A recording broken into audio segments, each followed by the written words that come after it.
Hello, everyone. This is Dr. James Carter speaking. I'm already 88 years old this year, but every day I still put on my white coat and head to the hospital, just as I have for over 50 years. Some people have asked me, "Doctor, isn't it time to take it easy? Why are you still working so hard?" I always smile and reply, because there's still so much I need to share with you, especially those of you in your golden years. You know, over the past half-century, I've seen countless faces in my emergency room.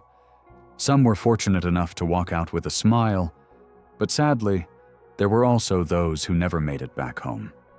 There's one moment I remember as clearly as if it happened yesterday. It was a rainy afternoon not too long ago. An elderly woman, nearly 80 years old, was rushed into the emergency room struggling to breathe.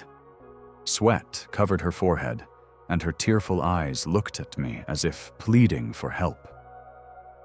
She had just finished her dinner, and it all happened because of one simple habit that so many of us do after meals. In a faint voice, she said, "Doctor, all I did was take a hot bath. Why is this happening to me?" My heart felt like it was being squeezed tight when I heard her words. If only someone had told her before. Don't take a hot bath right after eating. Maybe, just maybe, her story would have turned out differently that day. My dear friends, I understand that many of you might be thinking, "I'm still healthy? What's there to worry about?" But the truth is, it's often those who believe they're in perfect health who are most likely to make mistakes. Our bodies are like cars that have driven tens of thousands of miles. On the outside, everything may look fine, but inside, the parts are gradually wearing down. And it's in these moments of overconfidence that trouble can strike when we least expect it. Today, I want to share with you a very important secret, one that I've learned after more than 50 years of treating thousands of patients in emergency situations. That secret is, the 30 minutes after a meal is the golden window that determines your health. It sounds simple, doesn't it? But don't take it lightly. If you make even a small mistake during this critical half hour, it's not just your health that's at risk. Your very life could be in danger. Has anyone ever told you it's fine to lie down and rest a bit after eating, or go ahead and enjoy a hot bath to relax after your meal? A lot of people think this way, and that's exactly why I need to tell you clearly today. These are dangerously wrong ideas. Throughout this talk, I'll share with you true stories that I've witnessed firsthand, along with simple but life-saving advice. Please don't look away from today's video, and if you can, hit the like button and subscribe so you won't miss out on more valuable tips in the future. Not just for yourself, but also to spread this important information to your loved ones. My dear friends, have you ever wondered, why does the doctor keep emphasizing these 30 minutes after a meal? Isn't it just a time to relax? What could possibly be so dangerous? This is one of the most common questions I've heard over the decades, and today I want to explain it to you in the simplest way possible. Imagine your body as a busy city during rush hour. After you eat, all the energy, like streams of traffic, is rushing toward your stomach to process the food you've just taken in.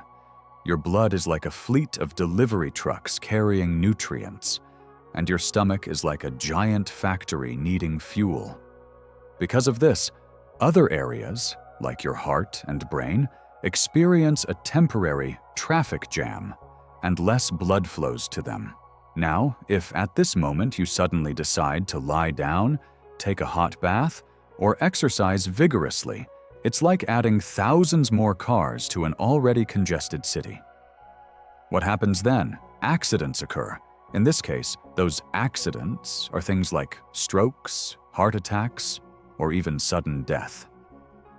I'll never forget the case of Mrs. Susan Miller, whom I mentioned earlier. After a joyful Thanksgiving dinner with her family, she went to take a hot bath to relax.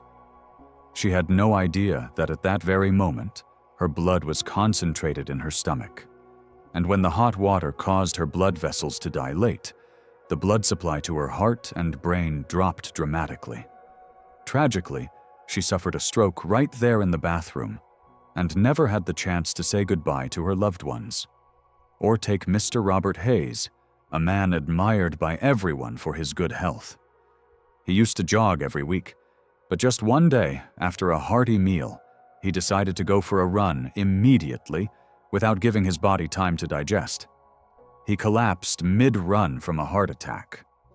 See, my friends, just a moment of carelessness can lead to a lifetime of regret. As I've been telling you from the start, the 30 minutes after a meal is truly a golden time.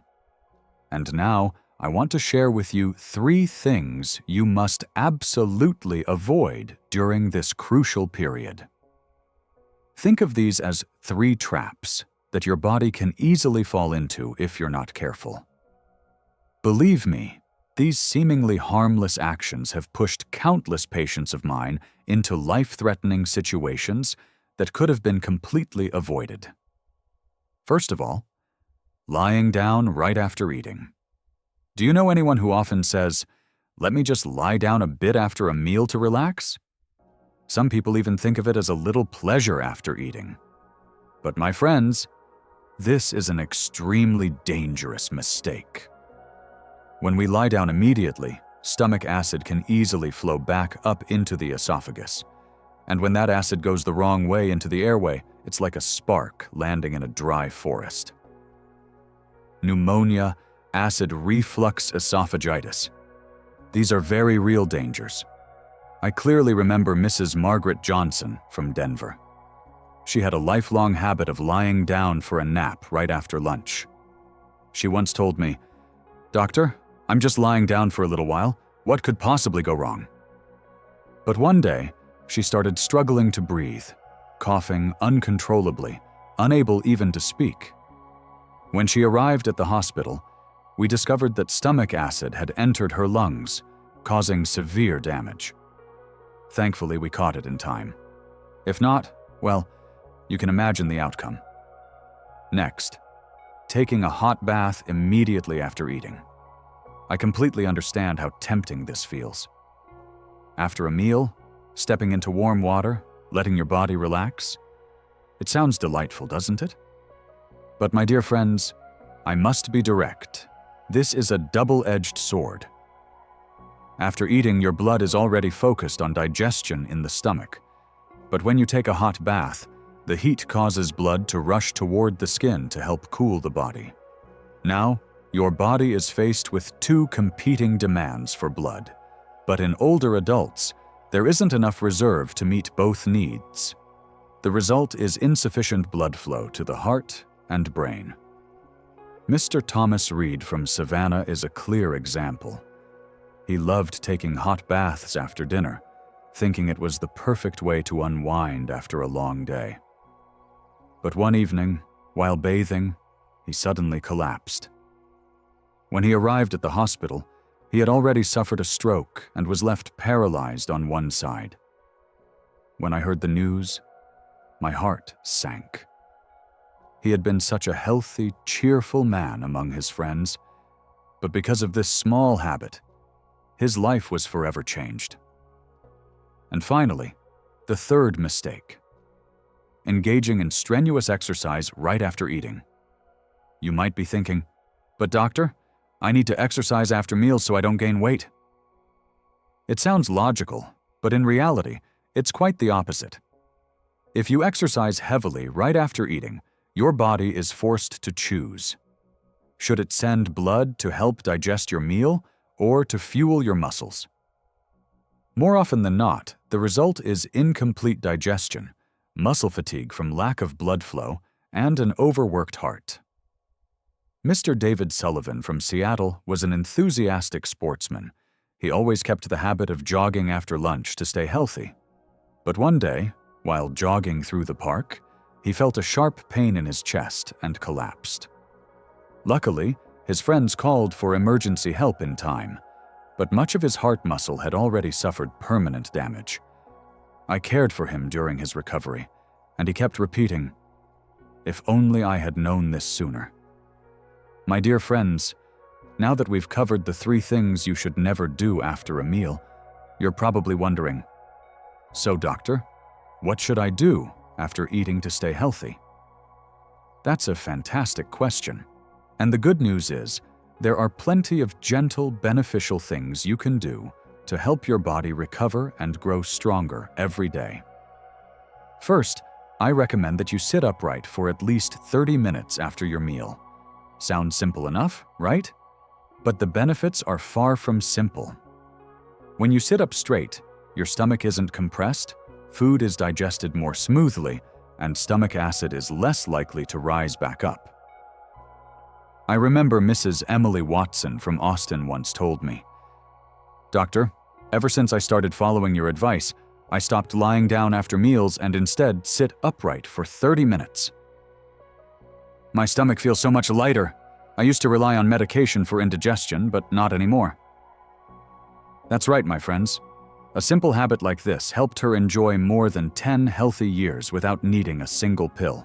Next, sipping a warm glass of water about 10 minutes after you eat is another excellent choice. Pay attention though. Warm water, not too cold and not too hot. Think of your body like a cooking pot. If the water is too cold, it cools the fire. If it's too hot, it can cause an overflow. Warm water keeps your digestive pot running smoothly, supports nutrient absorption, and helps prevent acid reflux.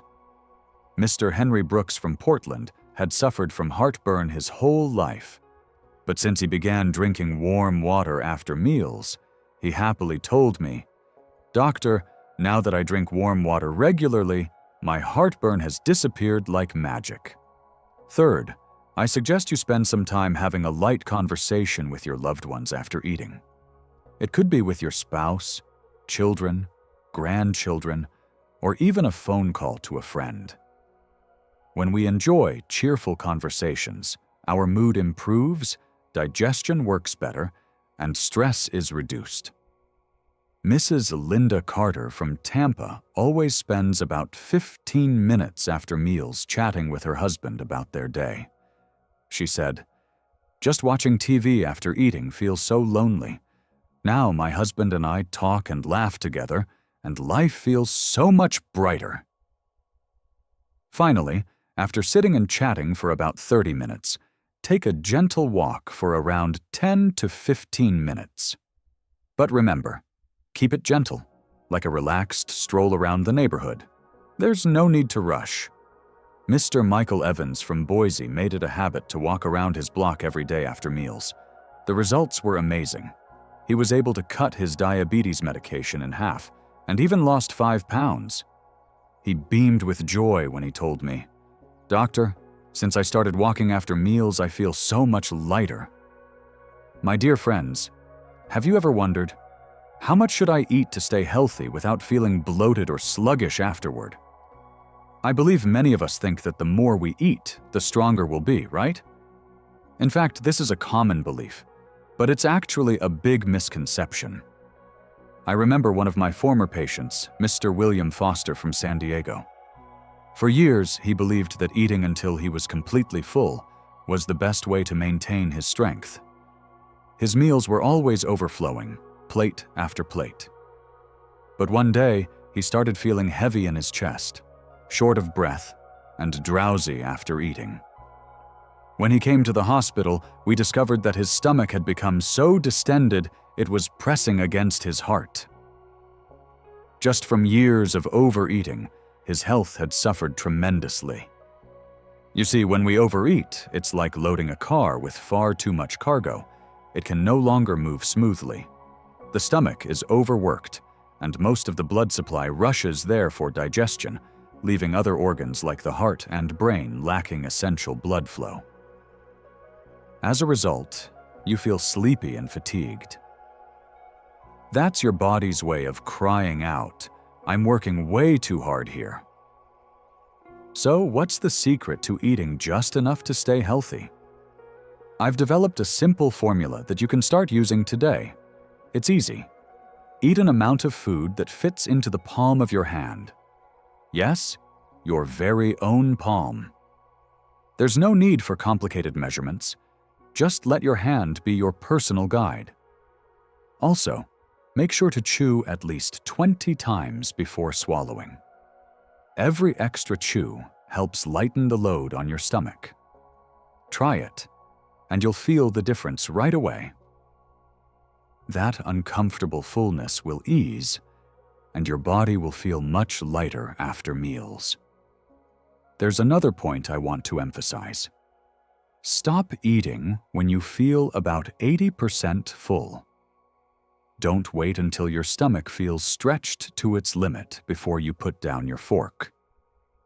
When you feel just slightly full, your stomach is operating at its best. If you continue beyond that, you're forcing your body into a dangerous state. As for what you should include in your meals, I recommend filling at least half your plate with vegetables and fruits. There's no need to make it complicated. Just be sure to include some greens or a few slices of fruit with every meal. Don't forget to add some fish, tofu, or eggs to give your body good quality protein. And if possible, choose brown rice instead of white. Brown rice is packed with fiber and nutrients that help stabilize blood sugar and support digestion. Another patient of mine, Mrs. Patricia Moore from Minnesota, used to struggle with bloating after meals. After I suggested she try drinking barley tea or ginger tea after eating, she gave it a shot. Miraculously, the discomfort she had endured for years almost completely disappeared. She cheerfully told me, "Doctor, now I even invite my friends over to enjoy ginger tea with me after meals." My dear friends, have you ever noticed how our bodies change with the seasons? In summer, we sweat more, and our hearts beat faster. And in winter, the cold makes our bodies shrink back like dry, brittle branches. So our post-meal habits should also adjust with the seasons to better suit our bodies. Let's start with the hot summer months. Do you often find yourself wanting to turn on the air conditioner or fan right after eating? I completely understand. After a meal, your body feels warm, sweat beads on your forehead, and you just want to cool off a bit, right? But, my friends, letting cold air blow directly onto your body at this moment is like pouring cold water into a pot of boiling soup. What happens? The blood vessels suddenly constrict, slowing digestion and sometimes causing stomach pain or diarrhea. I remember Mrs. Nancy Rivera from Phoenix telling me that last summer, she cranked up her air conditioner right after lunch. The result? She suffered from persistent stomach pain and diarrhea for several days. Since then, she's changed her habit. She lets the air conditioner blow gently or angles the fan toward the ceiling, away from her body. Additionally, I always advise my patients to sip warm water or barley tea slowly after summer meals, instead of drinking cold water. This helps your stomach work smoothly and protects your digestive system. Now, let's talk about the cold winter months. Maybe you're like me and prefer to stay indoors after a meal when it's cold outside. But some people still have the habit of taking out the trash or stepping outside right after eating. My friends, please don't do that. Moving from a warm indoor space to the cold outdoors too quickly causes your blood vessels to tighten, your blood pressure to spike, and greatly increases the risk of a stroke or heart attack. Mr. George Bennett from Chicago is a cautionary example. Last winter, right after lunch, he went outside to throw away the trash. After just a few steps, he felt dizzy and collapsed. Thankfully, a neighbor spotted him in time. Later, he shared with me, "Now, doctor, I always stay inside for at least 30 minutes after eating. That's a lesson I'll never forget." So, what should we do during the winter months? I recommend enjoying a warm cup of ginger or cinnamon tea after your meals. These kinds of tea not only help to warm your body, but also boost blood circulation and support healthy digestion. Plus, the gentle aroma of the tea helps to relax your mind, bringing a sense of comfort and warmth in the chill of winter. Lastly, I'd love for you to help spread this useful information by hitting the like button and subscribing to the channel. Let's make sure your loved ones also know how to take better care of themselves every single day. Because good health isn't some distant dream, it lies in the small, simple habits of our everyday lives. I'm Dr. James Carter, and it's been my great pleasure to join you on this journey toward better health. Let's continue living healthier and happier, one day at a time. See you again in our next session. Wishing you and your family abundant health and happiness.